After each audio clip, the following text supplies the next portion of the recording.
The climbing wall is permanent, right? Yeah. Fixed. So In there's place. ice climbing. Ice climbing. Big jump. Okay. There you go. Good job.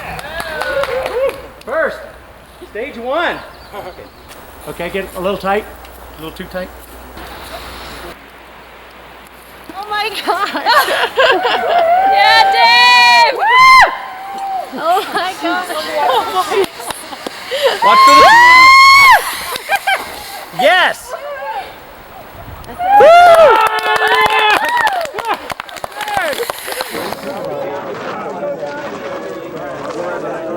Is that the starting line? That's the starting line right there. 11,053 feet. Certainly the Kamikaze is a household name worldwide.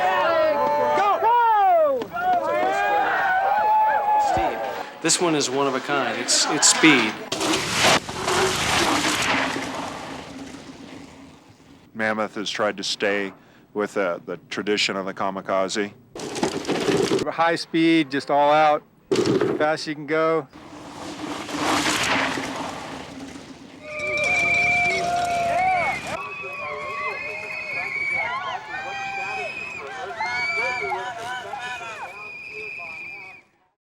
I think I can modestly say that there would be no scenic area here today without the efforts of the Mono Lake Committee.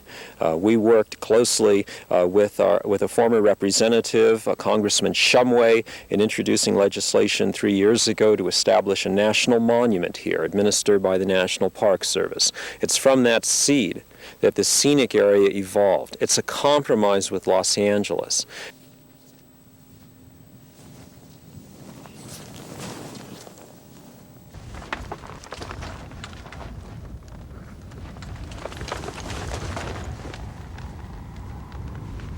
And it's where they found the real world champion, because it's a real hang gliding here. It'll take a good 5 or 6 hours. What would you say to her? She'd probably be frightened to death. She wouldn't want me to take off.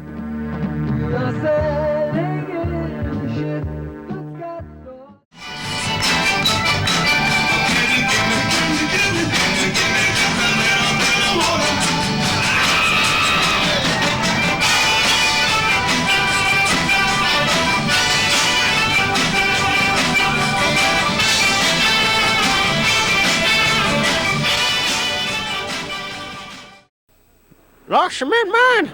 Well, sure I heard of the lost cement mine. Say it's at the headwaters of the Owens River. But I wouldn't go looking for it, though. Say it's cursed. The book really has 5 different stories about the lost cement mine.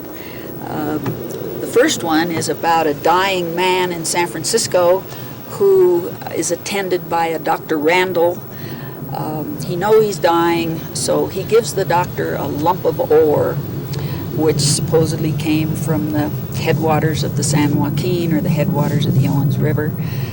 He also describes to the doctor the site where he found this ore, and he sketches him a small map.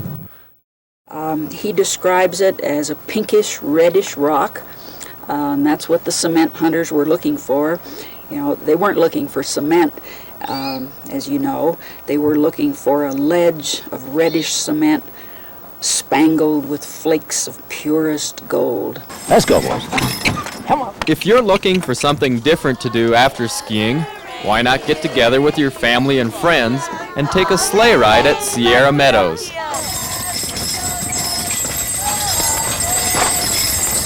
Oh, jingle bells, jingle all the way.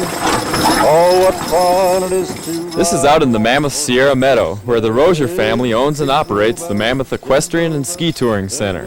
We've wanted to do these sleigh rides for a long time, and last year we finally gathered some sleighs together and went ahead and did it. Well, these are Percherons. They're French draft horse, and they weigh around 1,800 pounds apiece.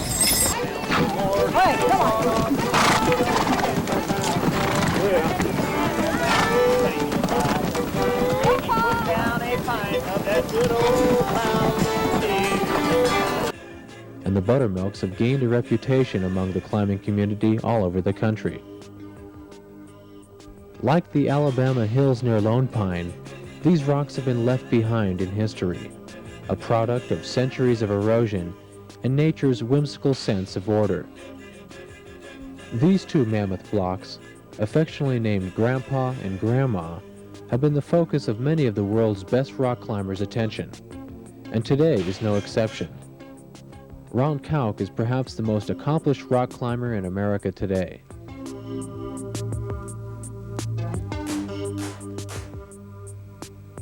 When you watch Kauk move up these sheer walls so effortlessly, it's easy to forget just how difficult the climbing is. Like a dancer, he has the ability of making the difficult look simple. And this dance, choreographed against the backdrop of the Sierra, is repeated time and time again, until there is no man climbing rock, but simply a natural event unfolding before you. After they become a routine, you don't have to be so involved about where you are, how high off the ground you are, and if you fall, boy, you're going to get wiped out, you know, all this nervousness that can build up. And it becomes routine, and after a while you just enjoy yourself and knowing that you have the control of where you're at, and basically you're just enjoying what you're doing. And it's not really a big risk factor anymore. You're just going through a routine of working out and climbing up the boulders. You know, the reason why you're climbing, and you know, it's just kind of a real spiritual place to me. I just get really motivated when I come out here for climbing. Just a real quiet place. I like the quiet when I climb. The appeal of the Buttermilks to climbers like these men and others is complex. To the pure athlete, these rocks are simply an apparatus to practice on, like the parallel bars of a gymnast. Others come here to meet old friends and to make new ones. And some come to boulder, to sit, and to enjoy the graces of a special wild place. As our modern world changes before our eyes, we begin to search for something familiar, a constant. These men can leave this place and come back 10 years later, and the Buttermilks will be much the same. The identical holes will welcome them, the same challenges remain, and the Buttermilks will still be a place to escape far from the madding crowd.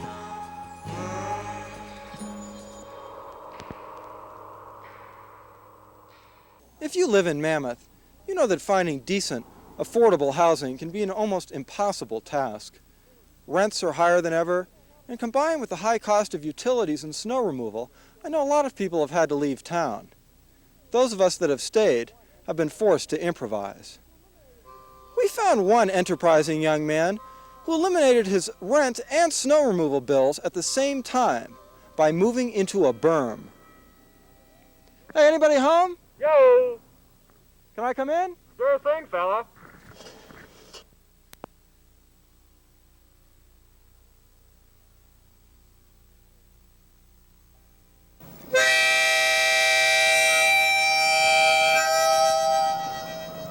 Huh? How much do you pay for rent here? Nothing. Would you recommend this to anyone else? No, it's a little cold.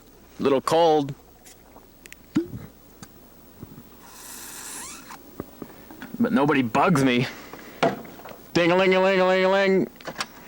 Hello? It's for you.